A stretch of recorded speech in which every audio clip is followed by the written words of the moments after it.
what's up, everybody? We're doing a sort of improv, what would we call it, like a Swapcast with Sonja from the Tree of Knowledge YouTube channel. We are very unfamiliar with each other's work. We just kind of are writing a intuitive vibe that maybe we ought to connect and have a little conversation. So, Sonja, how's it going? Nice to meet you.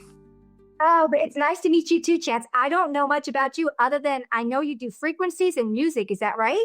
I do a type of sound healing called Biofield tuning, which is particularly awesome in the field of sound healing. I think it's the top tier expression of that form, that healing modality. Do you know much about that? I don't know much about it, but I know everything about frequency, and all sound is a form of frequency. You're comprised of millions of particles of frequency that keep this avatar solid, that make this avatar solid in the reality we're in. And that if you go and tap into these frequencies, you can heal absolutely everything with an individualized frequency. And when you start to monotone these frequencies on top of each other, you have medicine in music. That's true. And so it's funny you say that you thought I made music, because I didn't until recently. I started playing around with AI music generators, and the stuff I've been able to create with that has just been incredible. Giving an expression to like the poetic aspect of myself, lyricist aspect of myself, taking songs I hear in my head and making them into something real with a tool that lets me do it. So yeah, I've been deep into that. But what you said about our avatars being comprised of frequency packages, what I like to say as the overall deepest explanatory gnosis about why frequency-based healings work is because your body is in your mind. Your mind is not in your body. Your body is something that's in your mind. And once people can wrap their head around that, it changes everything. Yes, it does. I have a Patreon channel also, and I've been diving deep on the fact that everything comes down to thought. We are nothing but God's source thought, which pushes into frequency, which pushes into solid forms, depending on the frequency that you carry. And the more frequencies you carry, the thicker and heavier you can go into densities. And it's like, and we can back engineer that also. So now with our ascension, because we are going through a mental and a physical ascension right now, where things in our body have completely changed. Like our kidneys are now up in our rib cage when they used to be in our lower back.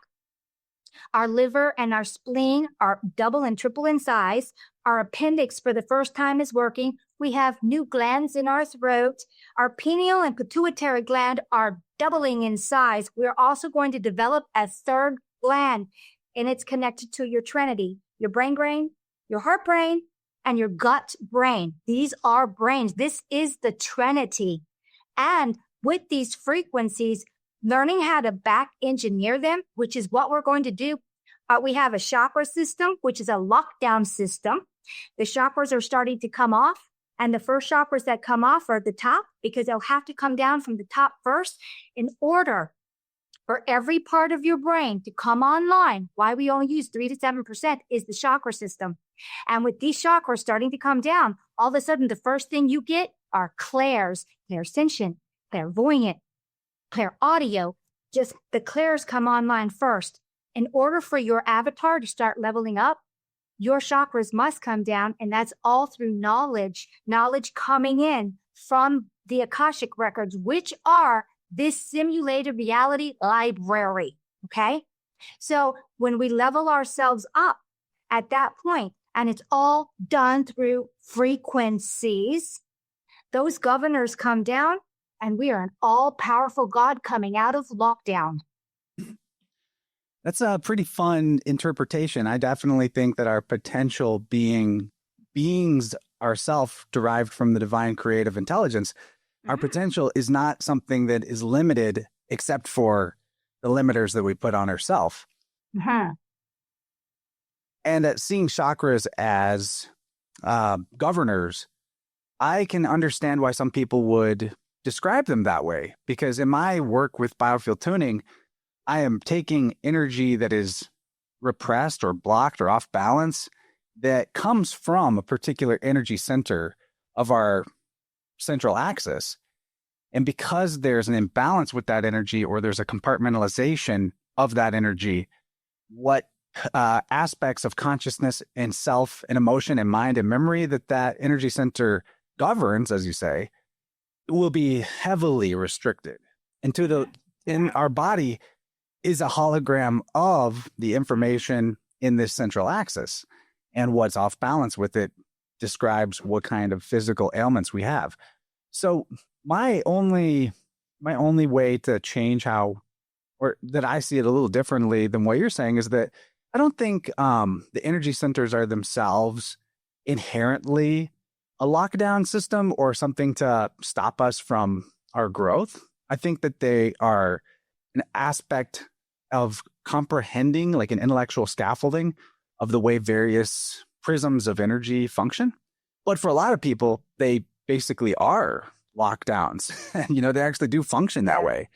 But I see them as something intrinsically of self, like everything. So when we talk about a simulated reality, or we talk about, archonic forces, or we talk about chakras being limiters or governors, I always like to be very, very specific with my language so that we don't invite anybody that's maybe newer to this path or in a more paranoid state, as a Kundalini initiate beginning of the path might easily feel.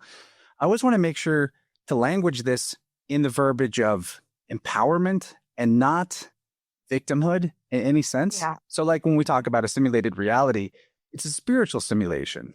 It's a hologram projected within your mind. And it can definitely roll like it's something outside of you happening to you. But once you truly integrate this all is mind, all is self way of looking at the world, you realize, okay, the archons are a part of me. The external forces that are messing with me or trying to stop me from achieving what I think I want or what feels right for myself, those are externalized reflections of internal limitations that I deeply must believe, right? So we bring it all back to self-empowerment. We bring it all back to personal responsibility. And that way there's not a shred of like, the world is happening to me, they're doing it to me, and it all becomes, I'm happening to the world. And I think that's the most powerful place to be. And I think it's the most truthful place to be. Yeah, I will agree with a lot of that. When I look out into the world, a lot of people have been so indoctrinated in foundations that are completely false. And, here's what happens. When you're born and the indoctrination starts, and as you go through your indoctrination schools and you're trained how to be obedient, the first thing is put your hands down, only raise when you need to ask a question or whatever. And I'll tell you when and what you can and cannot do.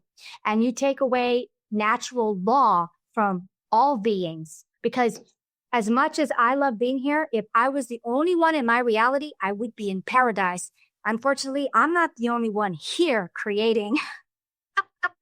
This is why I see a lot of negativity.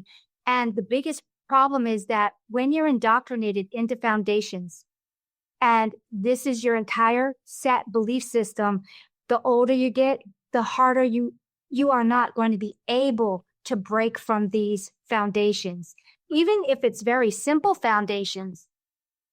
So where would you like to go from there?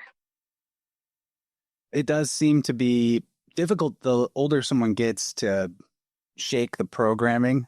And that's part of the mind-body mirroring that goes on, because as the mind is further and further into imbalance, the body becomes more and more ill. And I like to say intelligence is a function of health. It goes both ways.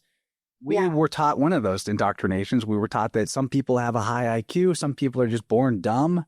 But the truth is your intelligence is also a seed of potential that can grow as much as it's watered. And you water it by improving your health, your energetic balance, your bodily electricity, as in energy flow, how grounded you are, how grateful you are, things like that. There's a whole list of things that can work with your electric body to improve that voltage. But then pattern recognition, I don't know if I said that, but pattern recognition is an IQ enhancer across the board if they're accurate patterns, because part of this fractal hologram reality is that nature has a generative system, and everything that is good, true, and beautiful operates on this same generative system, the same pattern, order of operations. That's what astrology is trying to teach you about. That's what alchemy is trying to teach you about. It's like they say, you learn how to do one thing masterfully, you can start to see how to do anything masterfully, because everything does follow this same pattern of creation when it's done, you know, in alignment with nature it is. So your intelligence can grow. You know, it's not a stuck, fixed integer. Yeah. I always think of IQ tests as skewed. Whose IQ, whose agenda, and what indoctrination system for the IQ test? Is it just rote memorization? Or I think of true intelligence, thinking out of the box, not having someone tell you what to think, you coming up with your own concept and ideas, literally tapping into your subconscious, because in your subconscious, we have 90% of who we are in our subconscious, 10% in our conscious. So our right brain is our subconscious, our left brain is our conscious. When you can use a system, which I discovered what that system was, to make the frequency of both brains on one frequency, then you can tap into your subconscious easier with your conscious and bring up everything you've ever garnered in all of existence through incarnations and even outside of here. You have all the answers. It's just tapping into that subconscious to get to your answers. It's not something somebody tells you. It's what you have already garnered up to this point. You're an eternal, never-ending being. Can you imagine what you know and what you've lived and what you've done? That's right. You're being as a verb, not a noun. Although people use the word being like it's a noun, it's a verb. It's a happening. It's not a fixed. It's a happening. It's happening, baby. Yeah, that's super fun. You know, in my practice of energy healing through Biofield tuning, this is a system that actually has a creator. Someone discovered the Biofield anatomy. Her name's Eileen McCusick. She's a really awesome lady. Super high IQ. Studies, you know, she's like this perfect Libra and blender of modern science and bringing it into the spiritual reality that's being expressed with it, and also discarding the materialistic fallacies of the modern science. So I love her. And I read her books and I found her system really, really interesting, because as I started to use tuning forks on my body, not only did I experience a healing of something that had been seemingly permanently broken, but also my life changed in response to what kind of energy that physical ailment was relating to in my life situation. So it was a super transformative thing, but I wanted to know, if I could figure out this Biofield tuning thing without being taught by somebody else. If I could just explore it and make sure that it's something really there, not just what I've been told to look for. So I did, and started practicing on people. And, you know, here I am many years later. I have a very regular practice with clients. They usually find me through my show, sometimes through referrals of other clients. And the type of knowledge that somebody can gain about their self, mined from the subconscious part of their memory and their mind, is extremely profound. It can be very life-changing. And what I am trying to get to here is to explain that when you are practicing these like psychic arts or healing arts or creative arts, they all actually fall under the same umbrella of expressions of the divine, eternal aspect of self, which is the God mind. And one of the things we've been conditioned to believe is that those type of creative expressions are invalid because they weren't verified by an expert. You know, you didn't read it in the book, or the scientist on TV didn't tell you, or whatever. And so it can be kind of tricky for people to get over the hurdle of that particular conditioning, because it feels like when they're really in the flow, or when they're really tapping into psychic knowledge, it feels like they're making it up. Yeah. And the secret I always like to tell people is like, guess what? It's supposed to feel like that. If you are connecting to the divine creative intelligence, well, what does the divine creative intelligence feel like? It feels like the force that's making all of this up as it goes, like all of it. So when you get into that place of giving yourself the permission and trust to know that I can make up my own process as I go, I can access information that feels like it's coming from my imagination because I know that I am good. I know that my intentions are pure. And so whatever comes out of that is going to be in alignment with good and purity and truth. And the last step to unlock that door is to know that imagination isn't something fake. Imagination is the first sense. It's the first of your senses. All the other senses are actually a prismatic dispersion and division of the original sense of reality, which is imagination, right? Yeah. So that's the key. Yeah, that's it. I always talk about that too. I talk about in order to unlock, okay, physicality is 10% of all reality. Physicality is a afterthought. It's a pushing through from the unseen. We are not physical. We never were. We're nothing but we break down to thought. Do you know what it took to make physicality? My gosh, that is a miracle in itself. But when I always talk about the five senses, I said the five senses are in this linear reality in physicality. And then we have the three senses above that, which is attached to your sixth sense. And those three senses attached to your sixth sense is where the building happens. I always talk about this reality being. We're creating it frame by frame by frame. We are. This is where you can start creating into the ether. Okay, say you put your keys down somewhere and then you go back and you're like, oh, my keys aren't there. And you go and you look and you look and you look and you come back and, oh my God, I just looked there and now my keys are there again. It's because we're creating each frame. The only thing is we're not the only ones here creating frames. In our individual little space, we create more, but as we go out, it's a collective creation. This is why we're not in paradise, because it's running on a yin and yang reality system. So positive, negative. But the key to everything starts here. Once you realize that everything starts here, this is just a reflection of what's here. You change this out here by changing this in here first, because this is just a reflection. This is the aftermath. This is the consequence of this. And that's why so many people and why they stole us to create the reality that somebody else wanted through an indoctrination system, so that these all creator God source beings, that's us, could create a reality for someone else. That's the hijack.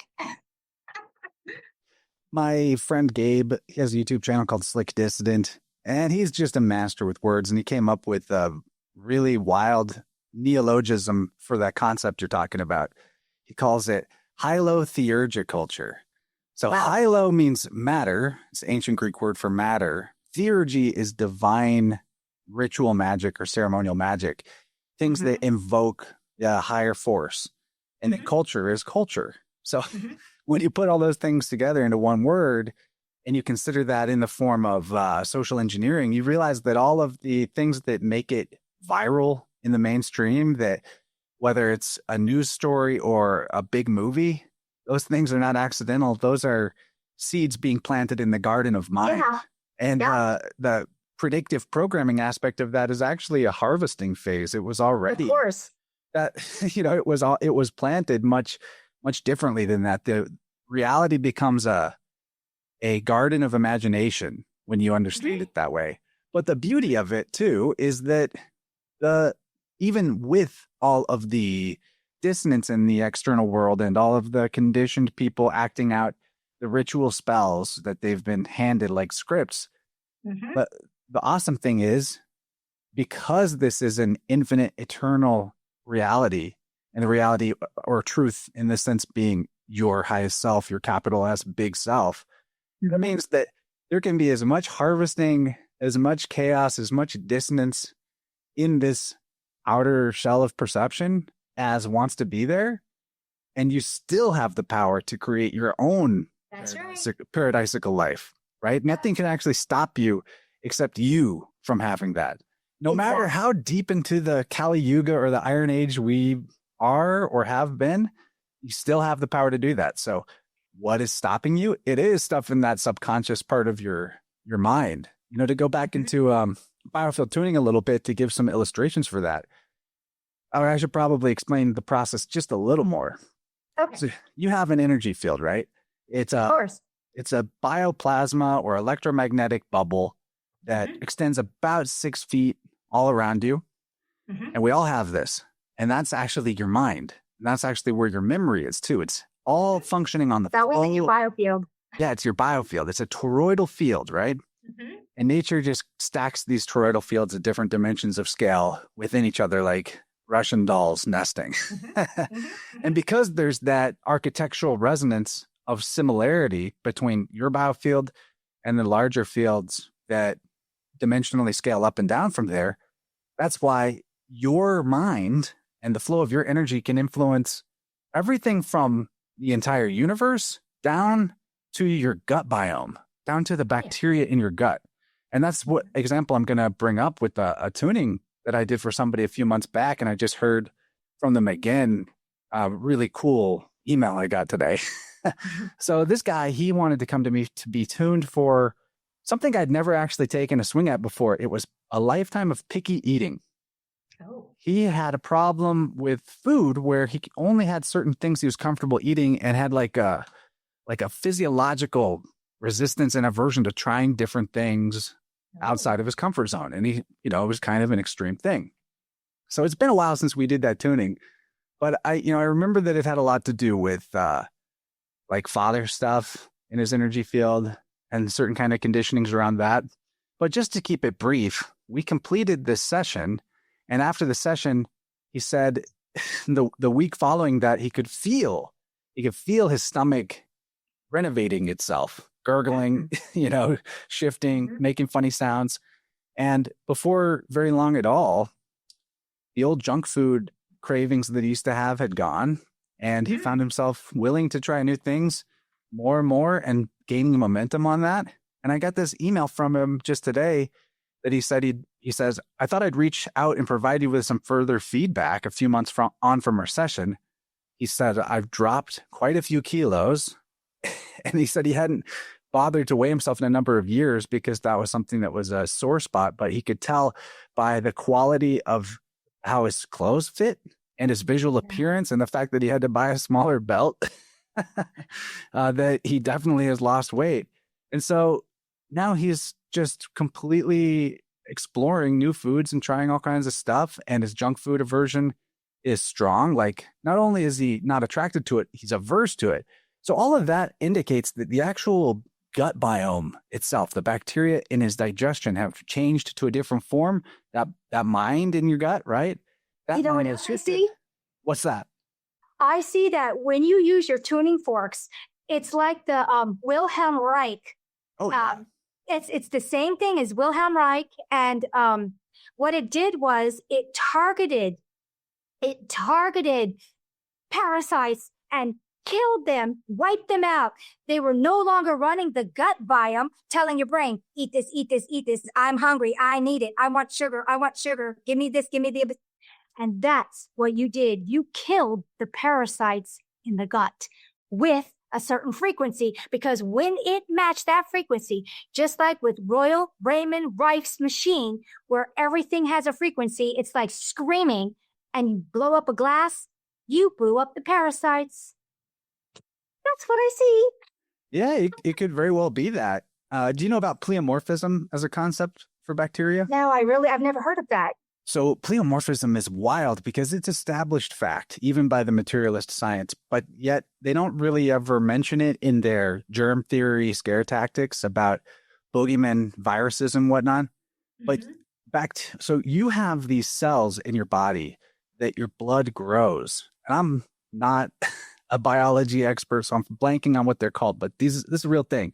These like seed cells that can actually change into any kind of bacteria, or even sometimes things that we would actually observe under a microscope and think were parasitic, based on what your body needs to consume, needs to clean up within itself. So we've been taught that there's germs, they're outside of us and they get into us. And when they get into us, it makes us sick. But the more likely story is that you actually have the entire spectrum of possible germs or bacteria in yourself at all times. And when one becomes prevalent in a certain part of your body, say like you get strep throat and they swab your throat and they're like, oh yeah, it's full of strep. Well, what they don't tell you is that you had millions or billions of strep bacteria in your throat before you felt sick. So there must be a different reason for you actually having symptoms. And maybe those symptoms are based on some kind of toxicity overload going on in that part of the body. And the strep bacteria is pleomorphizing, like multiplying in that spot, because that's the particular type of bacteria that eats and cleans up whatever toxicity and imbalance was. When you understand that germ actually means seed, like to germinate, and you understand that our language is very, very powerful to how it influences our subconscious and our reality. While we're going around society talking about how you're sick, you need antibiotics. Well, biotic means life. So you need anti-life because you don't feel well? Yeah. And most of the time when I see people getting sick, it's because you're over detox. There's no such thing as a flu. Do you know how many tests they did in the 1940s, 50s, 60s, and 70s trying to contaminate somebody with the flu or a cold? Oh, yeah. Impossible. Your own body is detoxing. Yeah. So you feel sick and you got to throw up, throw up. If you have diarrhea, have that diarrhea. Embrace the symptoms. They are the healing. If you're sweating and you need to sweat the toxins out of you, sweat. So if you're running a fever, run that fever. They've done everything they can to shut down your detoxing system so they can sell their pharmaceutical crap. Yeah. And it's a pretty brilliant business model because if you suppress symptoms in somebody, but those symptoms are actually the detox and healing process itself, then it's inevitable that after the body has some time to adjust from the poison that it just took in. I mean, that's what antibiotics are. They just straight up like... They're poison. They're just big toxic shocks. Then your body will just have to do that all over again later. And it's even more behind on its detox workload. So the illness feels worse. There's nothing crazy about this. This is quite self-evident truth. Yeah. If you can break past the spell of the white-coated magicians at the hospitals. I know that I did a big deep search and I found out that about 150 years ago, the only thing doctors did was one thing, and that was parasite control. And when the doctors did parasite control, that's when we had the midwives and all this. And the Rockefellers and the Rothschilds and a whole bunch of them decided that they wanted to make humans a residual income by making everyone sick. They had to get rid of those doctors and the midwives. So once they took the parasite control out of people, the first thing that ever showed up, ever recorded was cancer.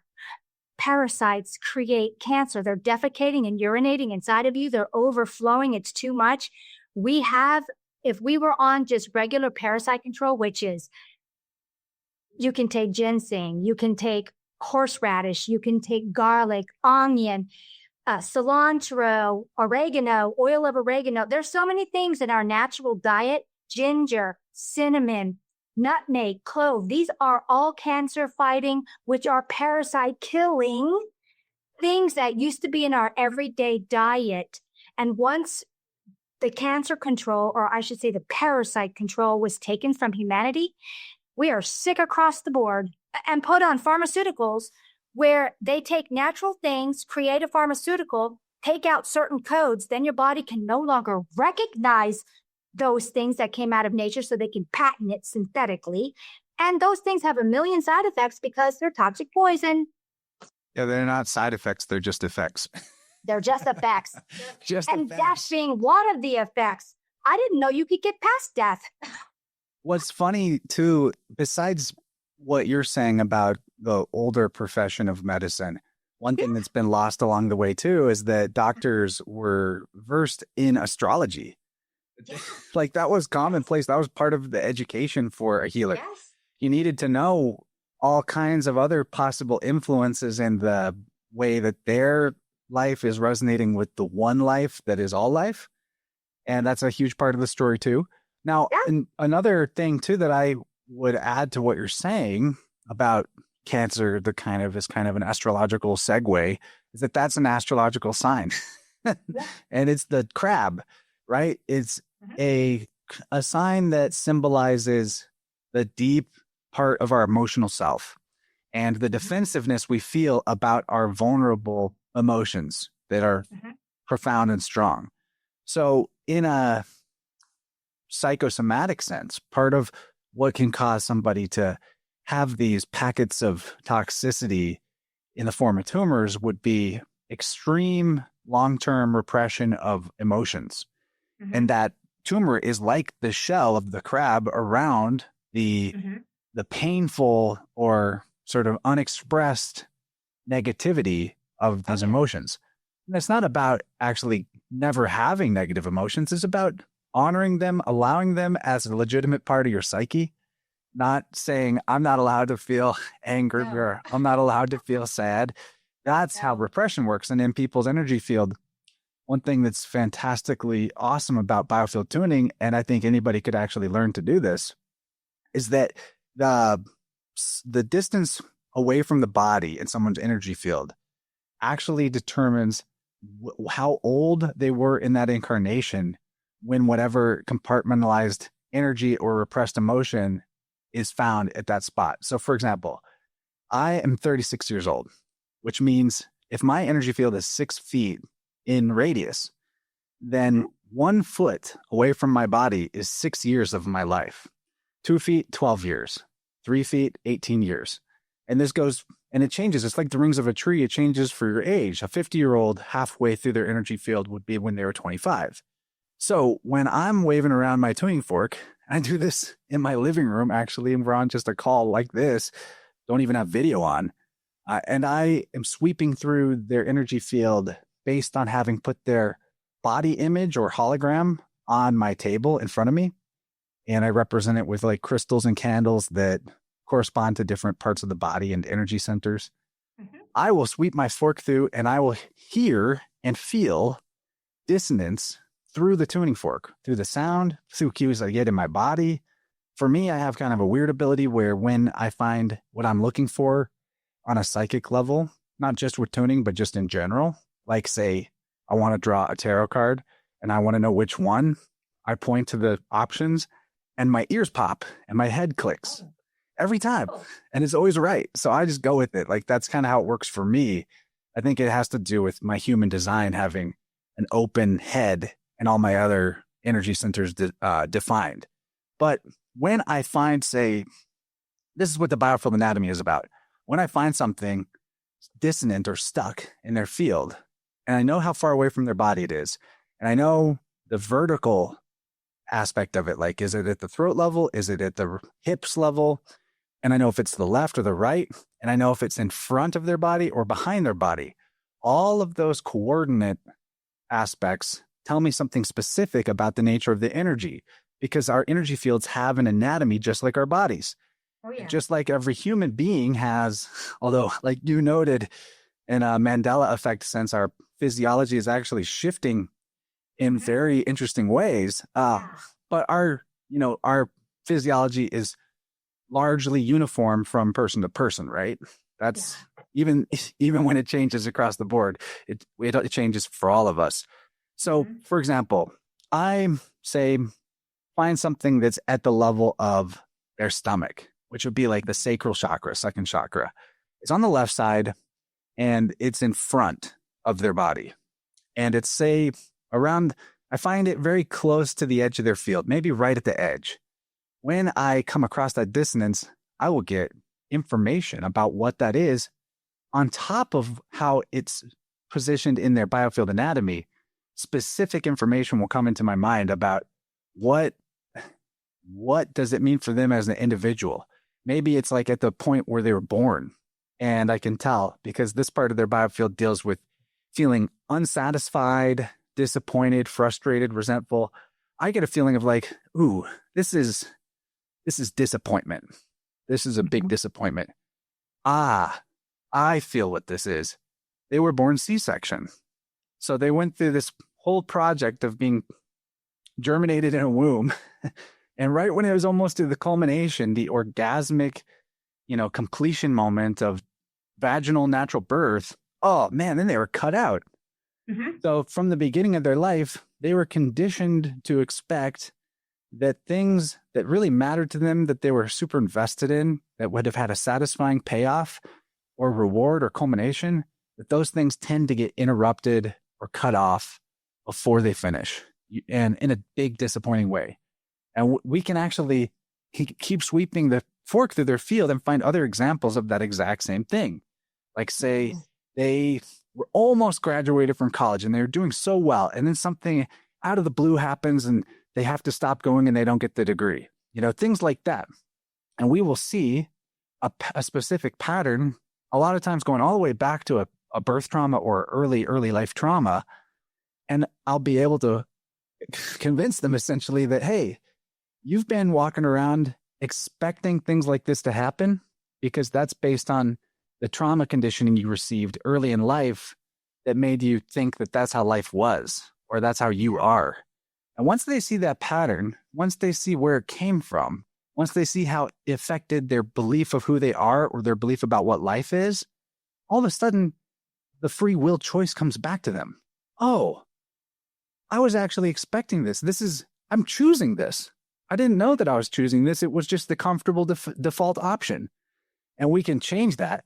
And everything that in the body relates to that particular energy center, say the satisfaction versus frustration of the left side of the sacral, that relates to things like food and nourishment as well, because it's at the stomach level. And food is the number one most frequent way that we satisfy ourselves, right? So that's the kind of energy that if we get it unstuck and brought back into the sacral, so that the sacral is essentially unlocked or unblocked, and the energy that it expresses is flowing freely and not in a reduced capacity, then that's the sort of thing that will cause like a pleomorphic shift in their digestion.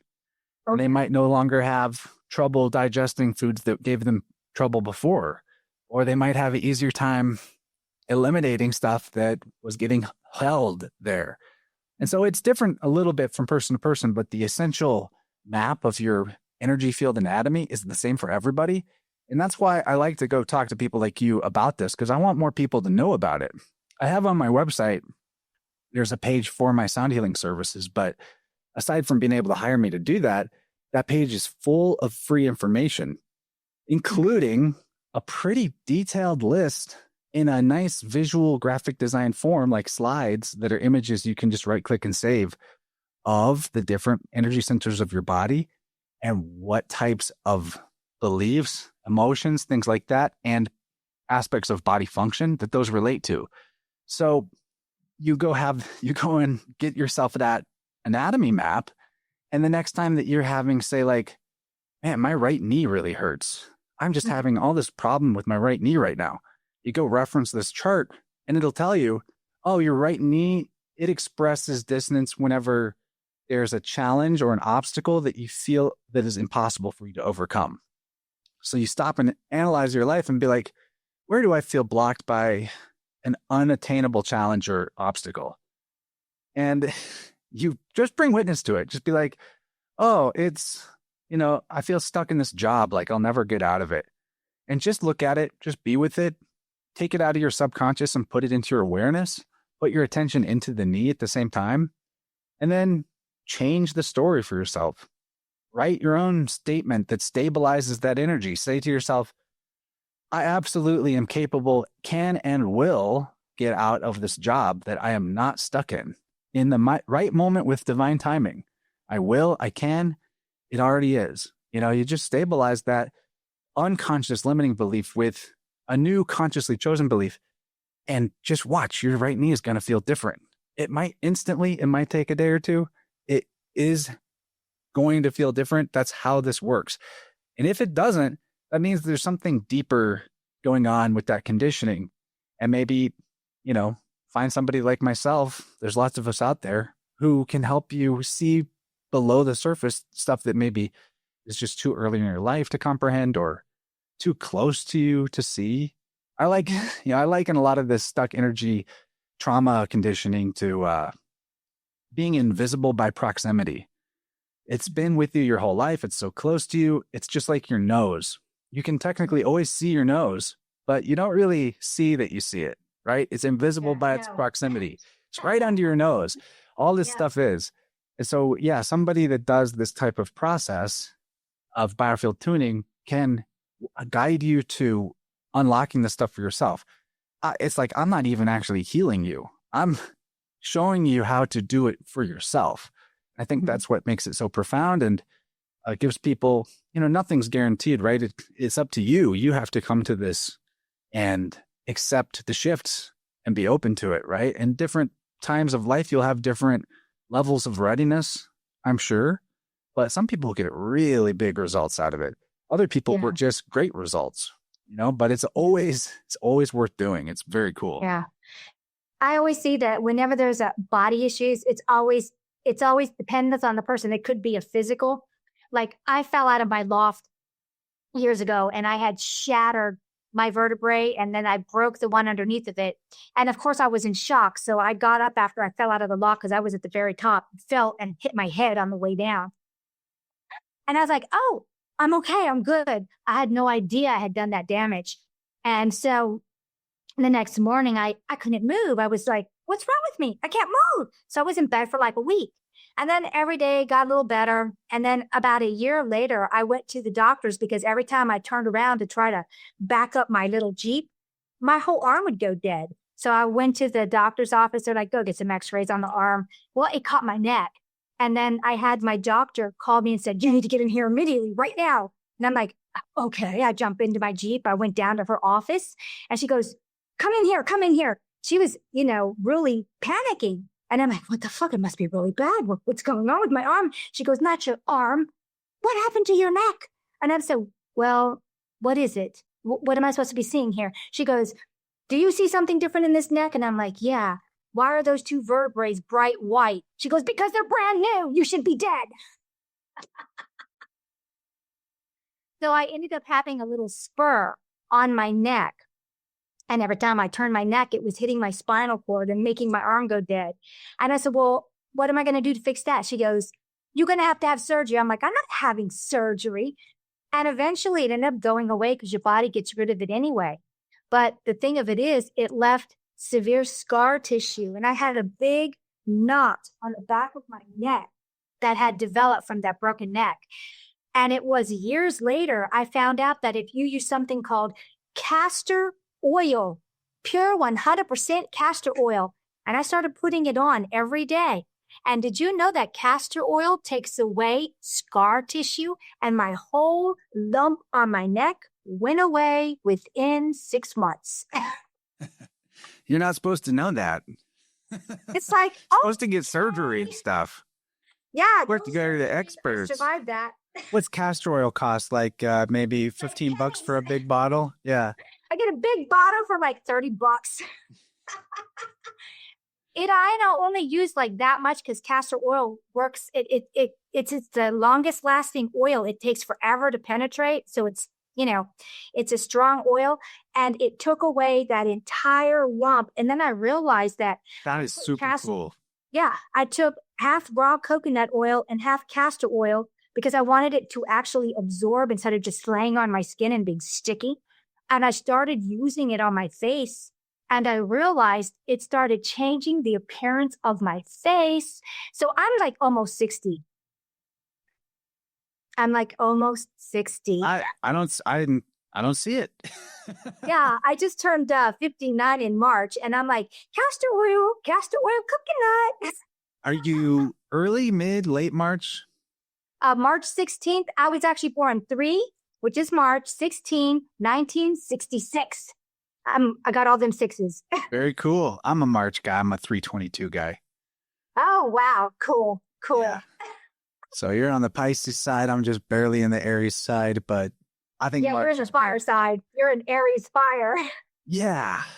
But I like to think that early degree of Aries is so close to Pisces that it carries it's an innocent version of Aries. It's not like the aggro type. Yeah. I'm smack in the middle of Pisces, and it doesn't matter if you add a 13th sign in. which is that snake sign. What is that snake sign? Ophiuchus. Oh, yes. So it doesn't matter. It didn't change anything for me because I'm smack in the middle of it.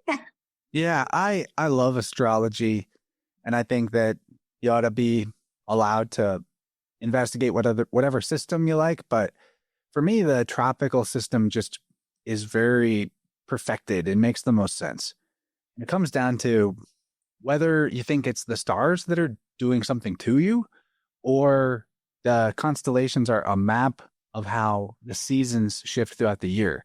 And if it's the latter, then it doesn't even matter if there's precessional drift across the ages, because the seasons are the seasons. You know, springtime, the spring equinox, it's the same vibe energetically in the world, regardless of what constellation is rising on the beginning of that day, right? So I think it's more the seasons that are the measure of the energies of nature, not stars doing something to us. But if people think it's the latter, that's okay too. No big deal. I always think of it like this. I know that that's a holographic sky above us because of what we're in. So knowing that that's a holographic sky, and I can prove this. Have you ever heard of the sextant? The navigators used it on the oceans because they had no solid objects. So yeah, I made a video about this a week or two ago, and it's still going off on TikTok because like half the people are like, ha ha ha ha, you are mentally ill. And the other half of the people are like, it's flat AF. It's flat AF. It's as flat as a pancake in here. That's a holographic sky being projected on our dome. That map has not changed in 8,000 years because that sextant can be traced back, and to the degree it has not changed. Right. We're spinning through space at thousands of miles an hour, and in 8,000 years, with all those thousands in a day miles spinning around, that has changed by the degree? Are you kidding me? Right. No. And a sextant, to finish off that weave, it's a measurement tool for navigators to judge distances when they're on the sea. And it works via elevation angles and trigonometry. So those calculations would not work on a curved surface, period. Trigonometry, triangles, flat baseline, flat elevation angle, flat vertical angle. The end. End of story. Like there's a million other proofs that there's no curvature, but that one right there, the fact that the sextant works and how it works, is game over. Just that one. It's my favorite one. One alone. That's why I always use it. It's like when I first started remote viewing and I saw exactly how this place works, what it is, how it's put together, how it's created by that. And I'm like, there's two things in the night sky that never, ever change. The North Pole star and Venus, because they're the projection system. What makes Venus the projection system, just if I may? I'm curious about that. Okay, so I was doing something one day and I was getting ready to make another video. And I had Martin Liedtke on, who is a flat earther. And he was talking about some stuff and he showed the Kabbalah. And it's like all of a sudden I started getting all these downloads. And I don't know if the downloads come from my subconscious or if they're coming from the Akashic records, which is all the information that's ever been garnered inside of this simulation. Think of it as a database. So I'm sitting there and all of a sudden I look at the Kabbalah and I'm like, boom, boom, boom. All this stuff is coming in. I'm like, that's the cube for people. She's talking about the cube geometry. Yes, the black cube, the Kabbalah. It's in Mecca. It's in Mecca.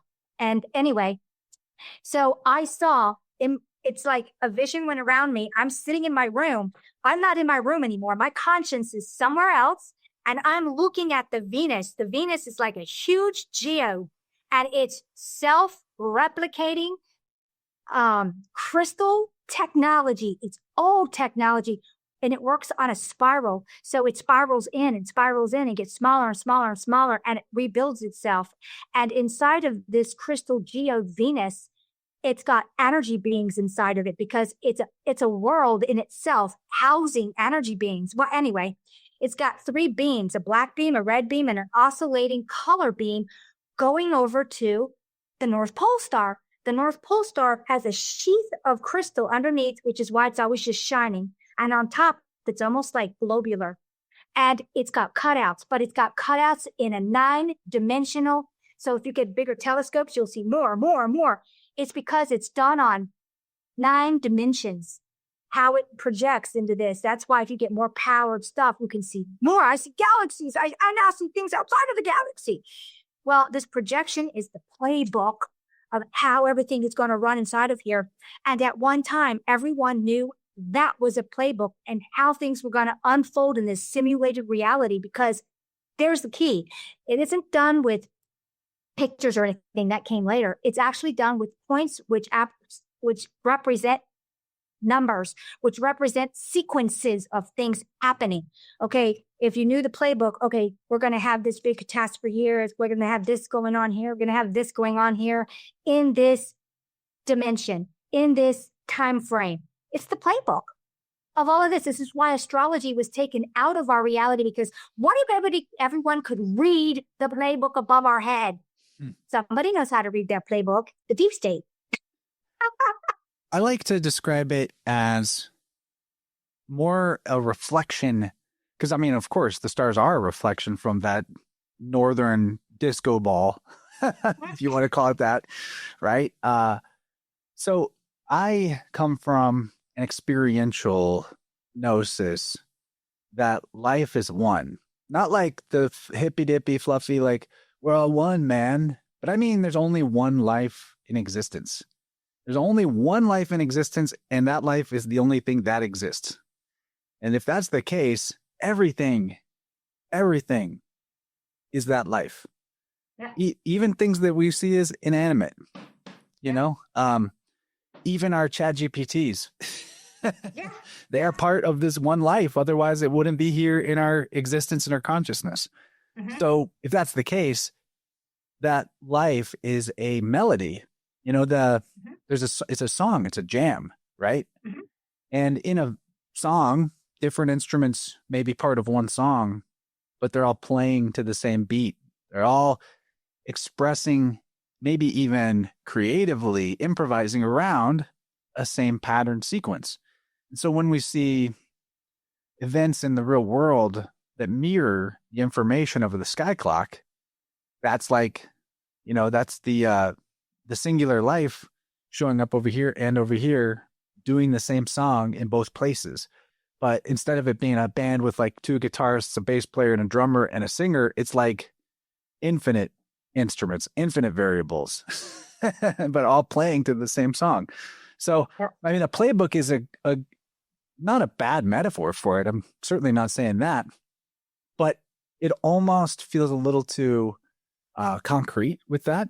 Where like, if you read a potential cataclysm in the sky clock, well, that could show up one way for one person, a completely different way for another person. And then person 3 makes a sacrifice that is difficult to make, that symbolizes that catastrophe. And then they don't get hit at all.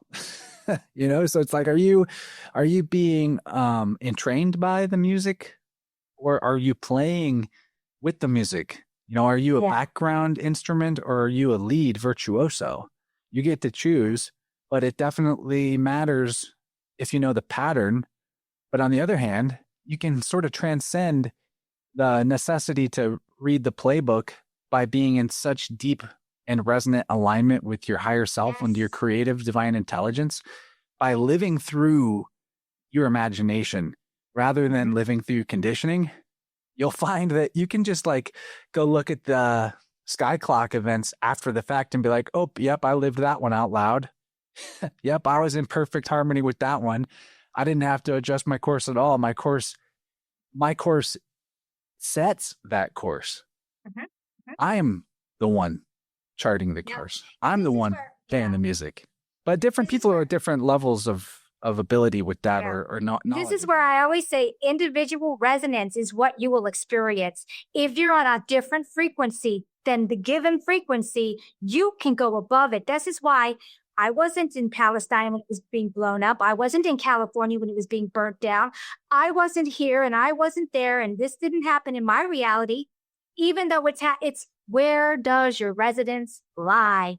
Where is your frequency?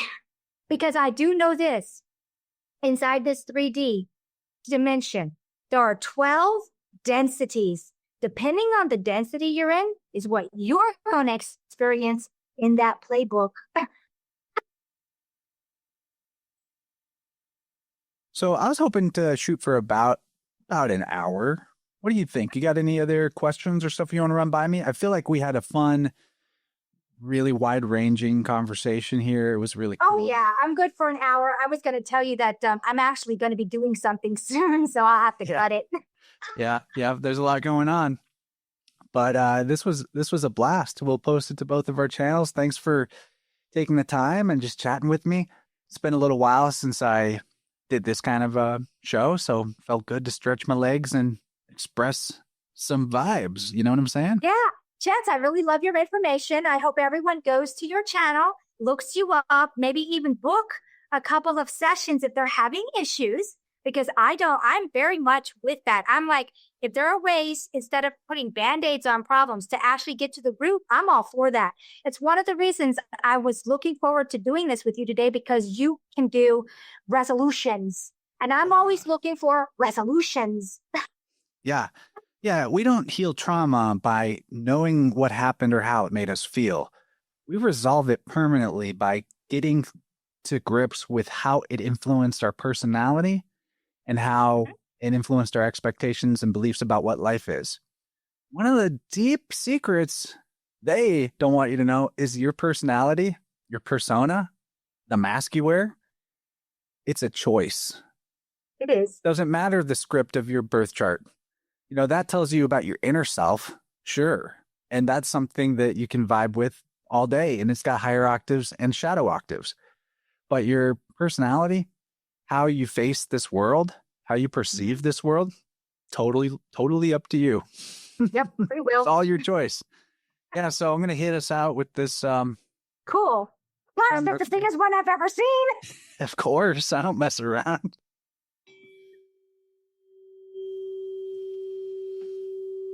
Thank you for tuning in, everybody.